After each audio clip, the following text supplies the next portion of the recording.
Dato' Engineer Ahmad Fauzi Hassan, CEO Energy Commission of Malaysia, distinguished guests, members of the media, ladies and gentlemen.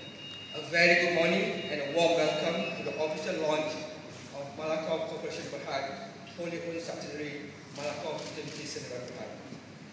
First and foremost, my sincere appreciation to Yang Berbahagia Tan Sri Dato' Dr. Ahmad Tajuddin Ali and Dato' Ahmad Fauzi for taking time off to join us today. We are very thankful for the present.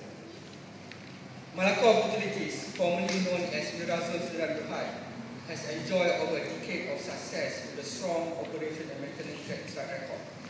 As you are aware, the company was incorporated in 2001 to undertake the development of an electrical distribution system and a centralized chill water plant within the Colombo Central Development. I am pleased to note that since its inception, the company has successfully delivered on the rising demand of KL Central residents with uninterrupted availability, unwavering reliability, and customer-friendly service. Ladies and gentlemen,